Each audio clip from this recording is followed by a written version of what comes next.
Welcome to Keep the Faith Ministry News. Rescue workers digging feverishly for a fifth day, Monday, stressed that they could still find survivors in the rubble of a collapsed Florida condo building. A hope family members clung to even though no one has been pulled out alive since the first day the structure fell.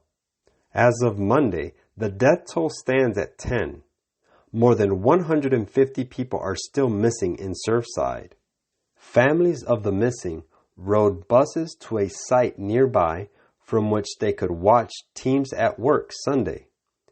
Firefighters, sniffer dogs, and search experts employing radar and sonar devices.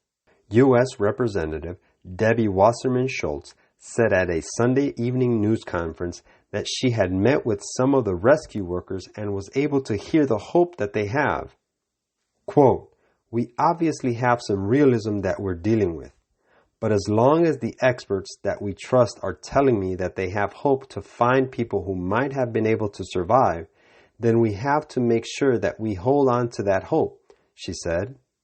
Israeli Diaspora Affairs Minister Nachman Shai, head of a humanitarian delegation from Israel that includes several search and rescue experts, said the professionals have told him of cases where survivors were found after 100 hours or more. Quote, "So don't lose hope. That's what I would say," he said. Some families had hoped their visit to the site near the 12-story building would allow them to shout messages to loved ones possibly buried deep inside the pile. As they returned to a nearby hotel, several paused to embrace as they got off the bus. Others walked slowly with arms around each other back to the hotel entrance. Quote, "We're just waiting for answers. That's what we want," said Diane Ohayon, whose parents Miriam and Arnie Notkin were in the building. "It's hard to go through these long days and we haven't gotten any answers yet." Authorities on Sunday identified the additional 4 people that had been recovered as Leon Alikowitz, 80, Cristina Beatriz Elvira, 74, Ana Ortiz, 46, and Luis Bermudez, 26. The number of people left unaccounted for was 152, said Miami-Dade Mayor Daniela Levine Cava. The last live person rescued was on Thursday, just hours after the collapse.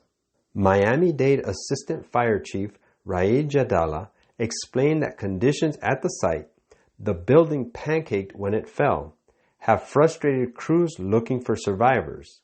Alan Kaminsky, chief of the Miami-Dade Fire Rescue Department, said his team is holding out hope of finding someone alive, but must continue to move slowly and methodically.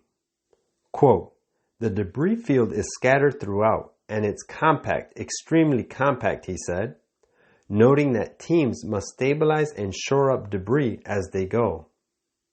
Quote, "We can't just go in and move things erratically, because that's going to have the worst outcome possible," he said.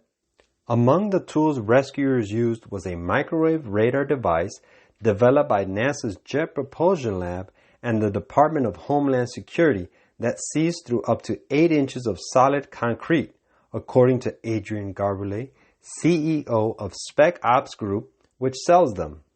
The suitcase-sized device can detect human respiration and heartbeats and was being deployed Sunday by a 7-member search and rescue team from Mexico's Jewish community. Levin Cava said 6 to 8 teams are actively searching the pile at any given time, with hundreds of team members on standby ready to rotate in. She said teams have worked around the clock since Thursday, and there was no lack of personnel. President Joe Biden said in a statement he spoke with FEMA Administrator Deanne Criswell about efforts on the ground after Criswell visited the site. Biden said his administration is prepared to provide assistance and support. Quote, "This is an unimaginably difficult time for the families enduring this tragedy," Biden said. "My heart goes out to every single person suffering during this awful moment."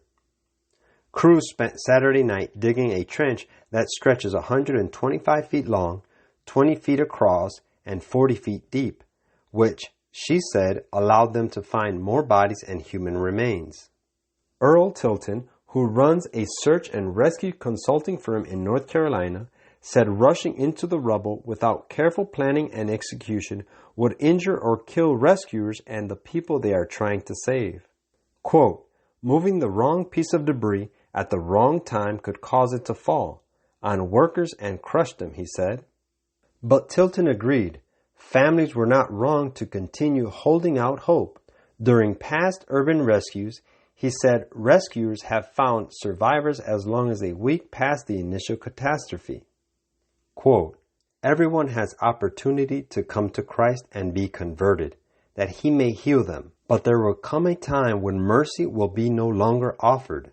Costly mansions, marvels of architectural skill will be destroyed without a moment's notice when the Lord sees that the owners have passed the boundaries of forgiveness. The destruction by fire of the stately buildings supposed to be fireproof is an illustration of how in a short time Earth's architecture will lie in ruins. This Day with God, page 152. This is Keep the Faith Ministry News. Thank you for watching.